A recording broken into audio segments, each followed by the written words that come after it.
Hi, how are you doing? This is Pastor Cheryl. I wanted to reiterate a little bit more about this power of Jesus over a demon. It was Matthew 17, verses 14 down to 19. And I'll read it to you again. When they reached the crowd, a man approached them and knelt down before him. "Lord," he said, "have mercy on my son, because he has seizures and suffers terribly. He often falls into the fire and into the water. I brought him to your disciples because they could not heal him." Jesus replied, "You unbelieving and perverse generation, how long will I be with you? How long must I put up with you? Bring him here to me." Then Jesus rebuked the demon, and it came out of him. And from that moment, the boy was healed. Okay, this gets into subjects about dealing with the devil. I know that's your favorite subject, dealing with the devil. I run into demon-possessed people or oppressed all the time. When you run into people that have bad tempers and blow up for no reason at all, that's a demon. Or you just say, oh, they're not being themselves today, or they're really not themselves. Possibility that you're dealing with a demon. I run into people like this on the bus, and then we have a neighbor who owns the house across from our outdoor chapel. And whenever, one of our church members, we call him Dr. Art, is out there helping. He just likes to help. This nice little old man likes to help. He has white hair, and I gave him a cane because he has a tendency to fall. This falling stuff looks dangerous. Anyway, he goes out there and he'll be straightening up the chairs or doing something out there, and invariably always this guy, that just maybe I shouldn't even say his name, he'll go over to Art and scream and yell and carry on and on and on. I mean, obviously, he's out to lunch. And then he'll call the police on him. When he is in the wrong, he calls the police on this nice old man who's just straightening up the chairs for us or doing some lawn work or something. And he's just a nice old man. And the police don't know what to do. They think that he really is on the guy's land because he's so insistent. And no, he isn't. He's on city property. And I had to prove it to them. I did a drawing with a little graph and showed them, no, it's a piece of property. It has a little elbow that goes out into the road, just this little corner. And, Art was in the right. He was avoided walking on this guy's piece of property. And he doesn't have a fence. He doesn't have a fence. So, so that you could see this. So they actually gave the doctor a pink slip, a no trespass order. Isn't that nuts? That's nuts. And, we are really tired of dealing with this guy. And it's really to the point where, we will take him to court.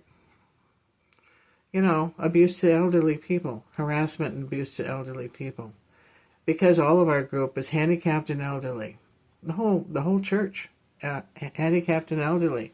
And how dare he goes after someone that age and screams at him, gets his nose that close to him. That's a demon. That is. And I've rebuked it before. And it comes right back. The guy's into drugs. And so we hired a new maintenance person. A really, really tall guy who's big. And the neighbor who likes to yell at Dr. Art does not bother this really tall man. Doesn't bother him at all. Which is good. That's a good thing. And so, but that's dealing with the devil. Now, we have some other negativity to talk about. This storm this past week, this ice storm that hit Tennessee, went across, hit all the southern states, and then went on into the Carolinas, but it got a whole string of states there. Kentucky, Tennessee, the Virginias, went all the way to the Carolinas, went straight across the country, but it really clobbered one city and took down their trees and their electricity. It got Nashville. The song capital of the world. What's going on in Nashville? So I called up my niece, and she says, well, it's really kind of changed over there. And there's a lot of crime. There's a lot of crime. Now, what could God be telling you? What is God telling them? Knock out the power and whatever. Repent. With that much drinking and drugs going on, he's telling them something. It's a warning. It's a warning. Also, if you're smart, live in the South, put a furnace in your home, because we anticipate more of this. Like last winter and the winter before that, and for a couple of years now, the South has gotten our bad weather.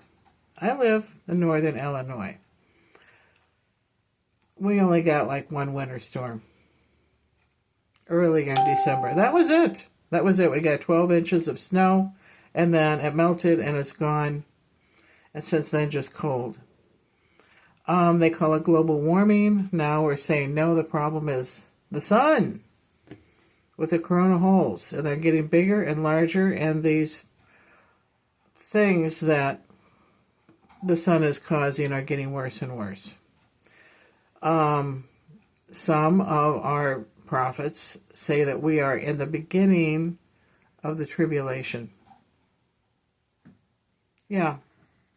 With the advent of appearance of AI Atlas, and now they think that was a fragment of a planet that blew up. We are at the beginning of the tribulation. Expect more extreme weather, earthquakes, whatever. Expect more of it. Be prepared. Get ready for this. Some of the homes had space heaters in it that actually overheated and ignited their home, burnt it down. When you have a space heater going on like that, watch it. Watch that thing. Don't trust it. I have a type of space heater that looks like a radiator, goes round and around. I never crank it all the way up. You never do. You'll burn it out. You crank it up maybe 2/3 of the way, and it has a thermostat in there. It adjusts itself. But when you get winter weather like that, it's beyond what a space heater can do. Yeah, you need a furnace. So, call around and price furnaces. I'm serious. You're going to need a furnace. Because now you're getting our winter weather, and this global warming thing looks like it's here to stay. It's here to stay. The earth is changing. So, be smart and just be equipped. Also, keep a lot of water and dried goods and canned goods around. You want your family to be safe and warm and fed. If you got kids, you got to look after them. You really do. And you never had winter weather before this happened, okay? The past couple of years, you've been getting our winter weather. The earth is changing. The poles are melting. The sea life is dying. We're seeing more white deer. According to the natives, that's a sign. That's a sign. And so anyway, I want you to think about that. And if you're from Nashville, I want you to Think about what you can do with your city to clean it up. Because apparently you really got clobbered. Something really happened there. And I've been calling up friends that live in Tennessee and relatives and that live in that area, and just to make sure they're okay. I will see you tomorrow. Bye-bye.